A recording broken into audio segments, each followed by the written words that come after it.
আমার প্রাণপ্রিয় বন্ধুরা, তোমরা সবাই কেমন আছো? আশা করি সবাই খুব ভালো আছো। বন্ধুরা, আমি তোমাদের জন্য প্রতিনিয়ত বিভিন্ন স্বাস্থ্য সম্পর্কে হেলথ টিপস দিয়ে থাকি আমার এই চ্যানেলের মাধ্যমে। আশা করি তোমরা আমার এই ভিডিওগুলো দেখে অনেক উপকৃত হচ্ছ, আর তোমাদের উপকারের জন্যই আমি প্রতিনিয়ত ভিডিও আপলোড দিয়ে থাকি।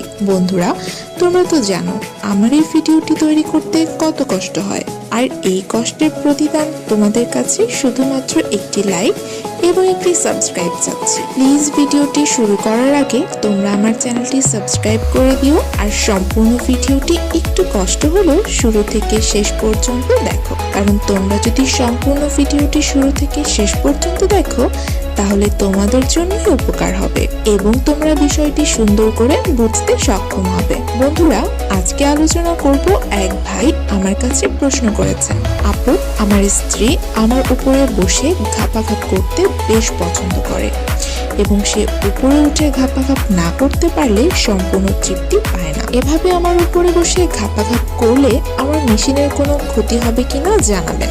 বন্ধুরা, এই ভাইটির প্রশ্নের আলোকে বলা যায়, আমাদের দেশে অধিকাংশ দম্পতিরা মিশনারি ভঙ্গিতে ঘাপাঘাপ করে, অর্থাৎ মহিলা বিছানায় চিত হয়ে থাকবে এবং পুরুষ তার উপরে উঠে ঘাপাঘাপ করবে। তবে কিছু কিছু দম্পতি রয়েছে যারা একই স্টাইলে ঘাপাঘাপ না করে আরো ভিন্ন ভিন্ন পজিশনে ঘাপাঘাপ করতে বেশ পছন্দ করে। তবে আমি মনে করি সব সময় একই উপায়ে ঘাপাঘাপ না করে প্রতিবার মিলন করার সময় ভিন্ন ভিন্ন পজিশনে ঘাপাঘাপ করলে স্ত্রী এবং পুরুষ উভয় আরো বেশি মজা পায় এবং দাম্পত্য জীবন আরো বেশি সুখময় হয়ে ওঠে। কোনো স্ত্রী যদি তার স্বামীর কোলের উপরে বসে ঘাপাঘাপ করে তবে এতে কোনো সমস্যা নেই, বরং কখনো কখনো এর বেশ কিছু সুবিধা পাওয়া যায়। স্বামী যখন স্ত্রীর উপরে উঠে ঘাপাঘাপ করে তখন মিলনের সকল নিয়ন্ত্রণ থাকে স্বামীর উপরে, কিন্তু স্ত্রী যখন স্বামীর উপরে উঠে কাউগার্ল ভঙ্গিতে ঘাপাঘাপ করে তখন মিলনের সমস্ত নিয়ন্ত্রণ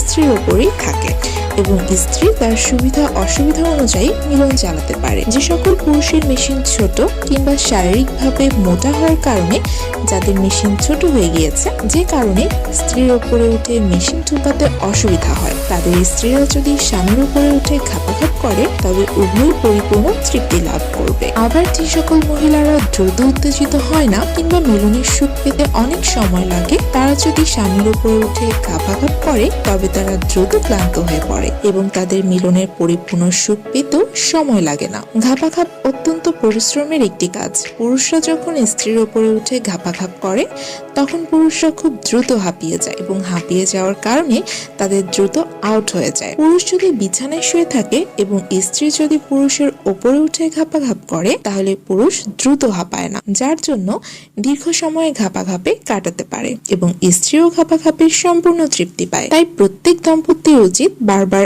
একই পদ্ধতিতে ঘাপাঘাপ না করে প্রত্যেকবার ভিন্ন ভিন্ন পজিশনে ঘাপাঘাপ করা, তাহলে দাম্পত্য জীবন আনন্দময় হয়ে উঠবে। মনে রাখবেন, আপনি যদি আপনার স্ত্রীকে এই পদ্ধতিতে ঘাপাঘাপ করতে সক্ষম হন তাহলে আপনার স্ত্রী আপনার কাছে বারবার ঘাপাঘাপ করতে চলে আসবে। প্রিয় বন্ধুগণ, আজকের ভিডিও এ পর্যন্তই ছিল। সবাই ভালো থাকবেন, সুস্থ থাকবেন এবং পরবর্তী ভিডিও পাওয়া মাত্র শুরু থেকে শেষ পর্যন্ত সম্পূর্ণ ভিডিওটি দেখবেন। হয়তো আমার ভিডিওটি সম্পূর্ণ দেখার কারণে আপনি একটি সুখময় দাম্পত্য জীবন উপহার পাবেন।